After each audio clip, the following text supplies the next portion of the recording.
Hello students, welcome to your YouTube channel Mentor Shefali.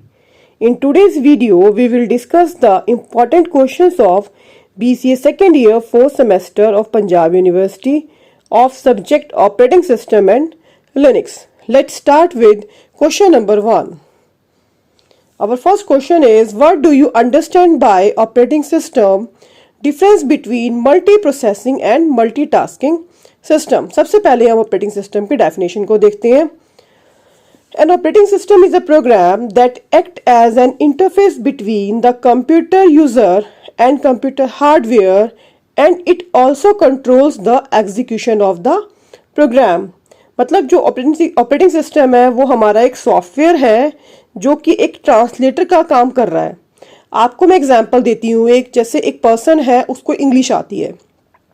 Second person है, उसको हिंदी आती है पर उसको इंग्लिश नहीं आती, और पहले वाले को हिंदी नहीं आती. अब दोनों ने आपस में बात करनी है, तो वो बात कैसे कर पाएंगे? उनको बात करने के लिए हम एक बीच में ट्रांसलेटर लेके आएंगे. वो ट्रांसलेटर क्या करेगा? उन दोनों के बीच में इंटरेक्शन प्रोवाइड कराएगा. उस ट्रांसलेटर को दोनों लैंग्वेज आती होंगी, तो वो ट्रांसलेटर किसका रोल प्ले कर रहा है? एक ऑपरेटिंग सिस्टम का रोल प्ले कर रहा है.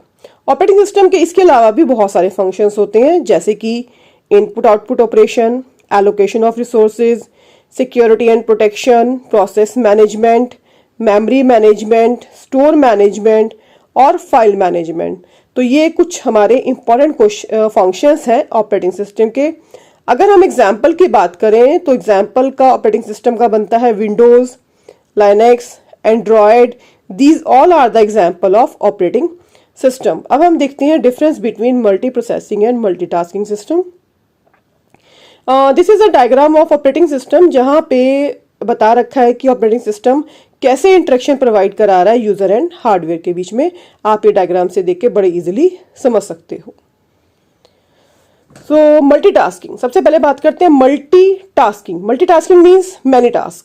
इसमें क्या होता है? In multitasking the CPU executes multiple jobs by switching among them, typically using a small time, and these switches occur so frequently that user can interact with each program while it is running. मतलब कि task हमारी बहुत ज़्यादा होती हैं लेकिन processor हमारा एक ही है, मल्टीपल जॉब्स हैं. अब वो टाइम अपना इस तरह से बांटता है कि सभी को लगता है कि सभी के साथ जो है वो एक ही बारी में इंटरेक्शन कर रहा है. वो सभी को स्मॉल इंटरवल्स का जो है टाइम जो है देता रहता है. तो मल्टीटास्किंग सिस्टम जो है हमारे दो तरीके हैं, single user and multi user. And this is the diagram of multitasking system, जिसमें एक सीपीयू है, मल्टीपल प्रोग्राम है, और एक सीपीयू जो हैंडल कर रहा है मल्टीपल प्रोग्राम को, मल्टीपल टास्किंग का काम कर रहा है. नेक्स्ट आता है हमारा multi processing. Multi processing mean many processing. Multi processing is the ability for computers to complete multiple task at the same time.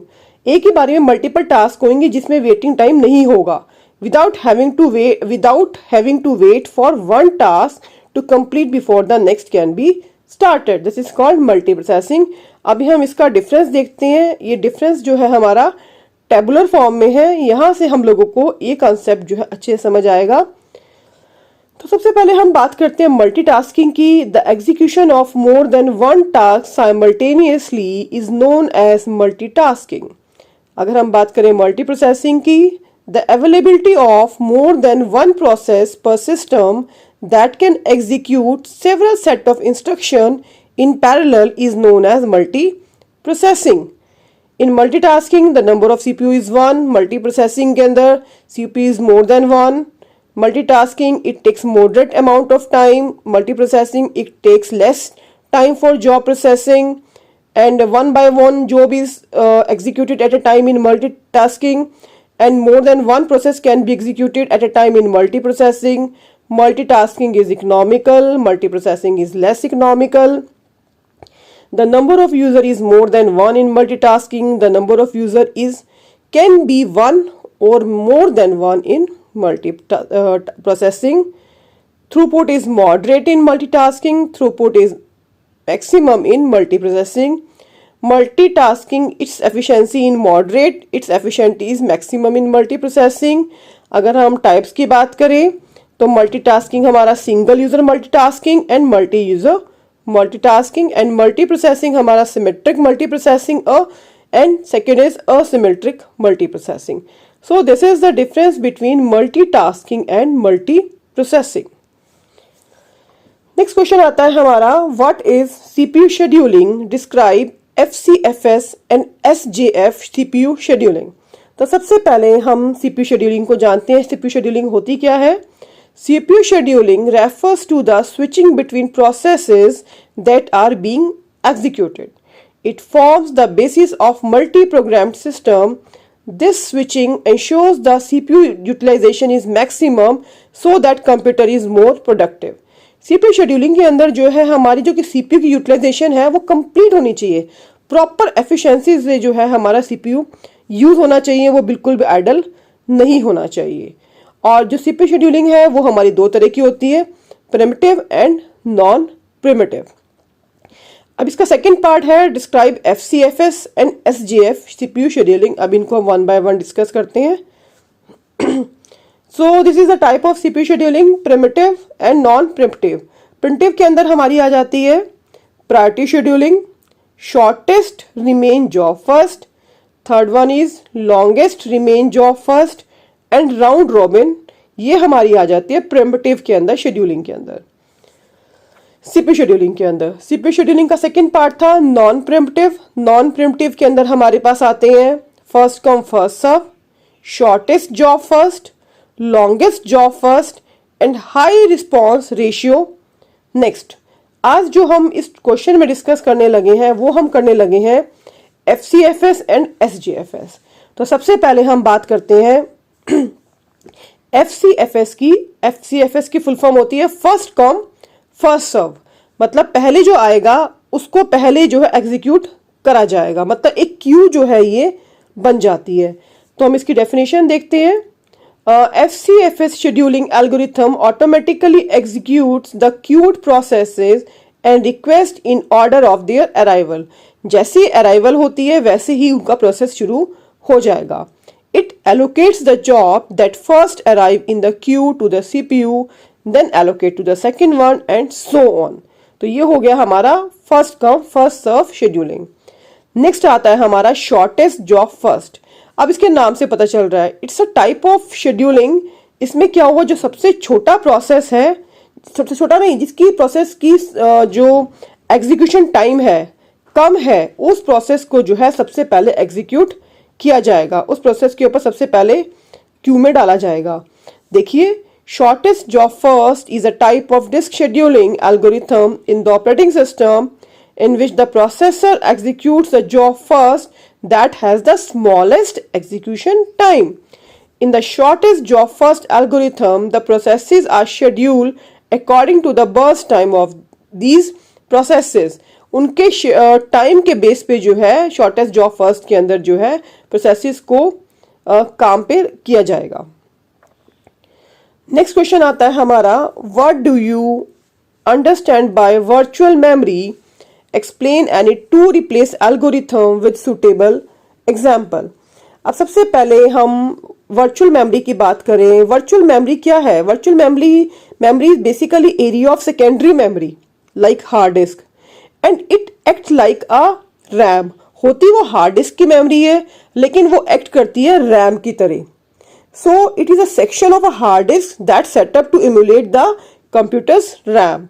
So virtual memory is a storage scheme that provide user an illusion of having a very big main memory।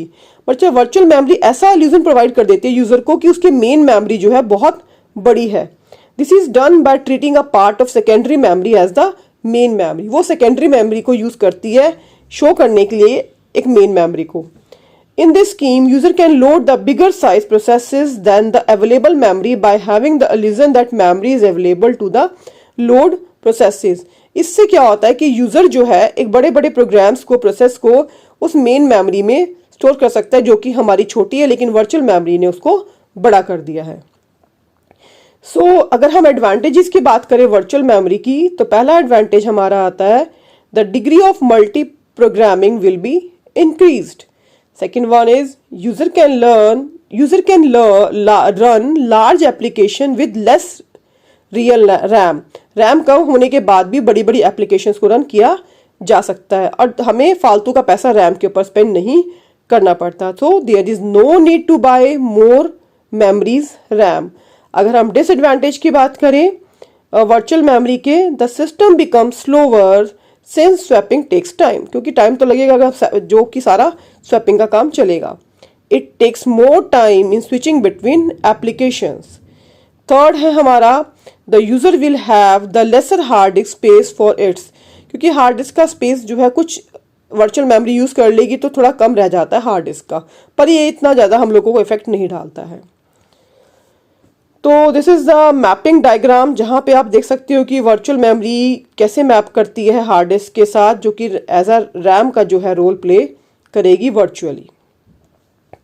Next question नहीं, इसी question का part था कि हमें कोई भी दो page replacement algorithm बताने थे।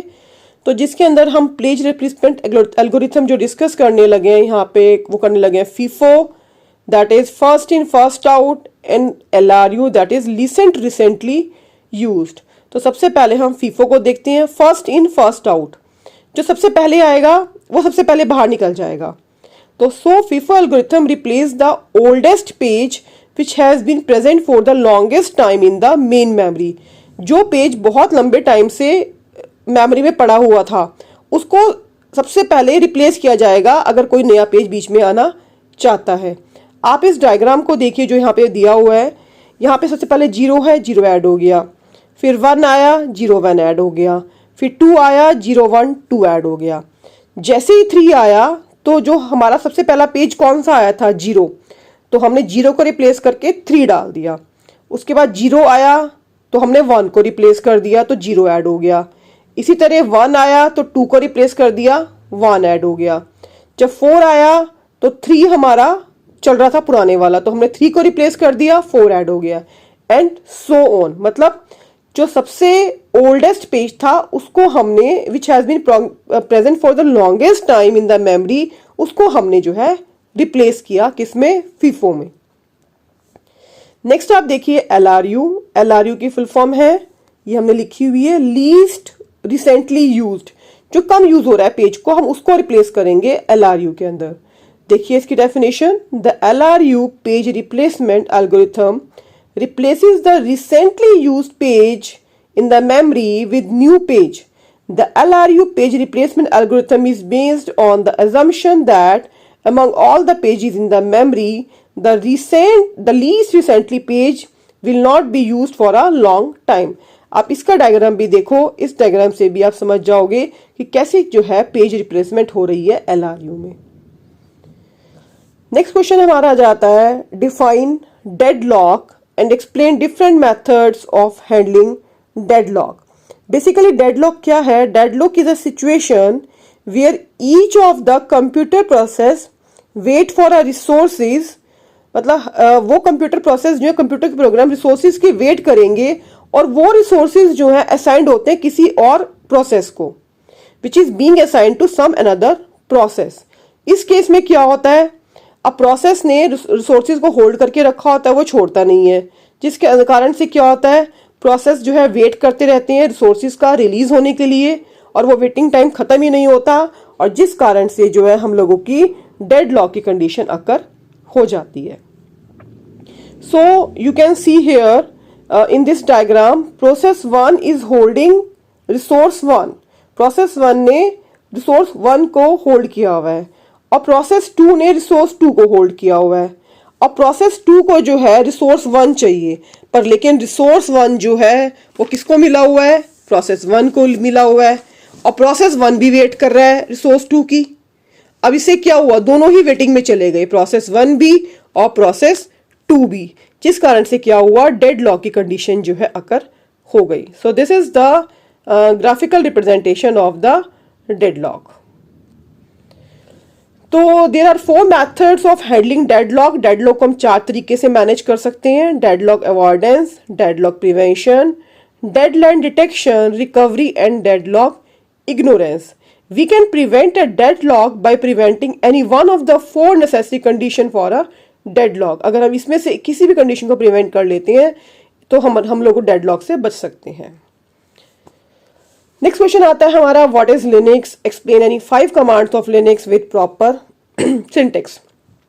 तो सबसे पहले हम जानेंगे कि लिनक्स है क्या। लिनक्स क्या है? Linux is our operating system and it is the best known and most used open source operating system है ये हम लोगों का, ठीक है। और काम इसका वही है जो कि एक ऑपरेटिंग सिस्टम का होता है, जैसे कि it's a software that directly manages system hardware and resources like CPU, memory and storage. The operating system sits between applications and hardware and makes the connection between all of your software and physical resources that do the work. मतलब काम वही हुआ जो कि एक operating system का होता है, बस लिनक्स जो है हमारा एक तरह का ऑपरेटिंग सिस्टम है जो कि हम लोगों को ओपन सोर्स अवेलेबल है। अगर हम फीचर्स की बात करें लिनक्स ऑपरेटिंग सिस्टम के, वो है हमारा multi user capacity, second one is it's a multitasking, third one is security, next is GUI, that is graphical user interface, third one is file system, application support and open source. These are some of the features of the Linux operating system. तो हम देख सकते हैं कि Linux का operating system हमारा कहाँ कहाँ यूज होता है। दीज आर द यूजेस और you can say applications of Linux operating system, web servers, laptops and desktops, mobile devices, film production and government use. अब हम बात करते हैं कमांड्स की। 5 कमांड्स पूछी थी कोई भी हम लोगों को जो लिनक्स में बतानी थी। तो सबसे पहले है हमारी pw command, pwd command. The pwd command is used to display the location of the current working directory और इसका सिंटेक्स क्या है? Simple pwd। नेक्स्ट है ls command. ls command is use to display a list of content of a directory. अगर आपको directory के contents देखनी है, लिस्ट देखनी है, तो उसके लिए आप ls कमांड का यूज करोगे। नेक्स्ट है हमारी mv command. It is use to move a file और directory from one location to another location. ये हमारी मूव करेगी किसी भी फाइल को या डायरेक्टरी को किसी एक लोकेशन से दूसरी लोकेशन पर। इसका सिंटेक्स आपके सामने लिखा हुआ है, देखिए mv फाइल नेम या उसका डायरेक्टरी पाथ। नेक्स्ट आती है हमारी mkdir। This is use to create a new directory under any directory. इसकी सिंटेक्स है हमारा mkdir और डायरेक्टरी का नेम। नेक्स्ट कमांड है हमारी cd command. cd command is use to change the current directory और इसका सिंटेक्स है cd directory name. Next command है हमारी rm command. rm command is use to remove a file. इसका syntax है rm और फाइल का नेम जिसको आपने रिमूव करना है। तो ये 5-6 कमांड्स हम लोगों ने डिस्कस करी हैं। इसके अलावा बहुत सारी कमांड्स हैं जो यहाँ पे एनी पूछी थी, तो एनी में मैंने ये 5-6 कमांड्स बता दी हैं। पर्टिकुलर कमांड्स भी आपसे पूछी जा सकती हैं। नेक्स्ट क्वेश्चन आता है, how can you change the permission of files and directory in Linux, explain with suitable example. अब किसी भी फाइल या डायरेक्टरी की परमिशन को चेंज करना है, we have to use the chmod command. chmod command stands for change mode. Using this command we can set up permissions. कौन सी permissions?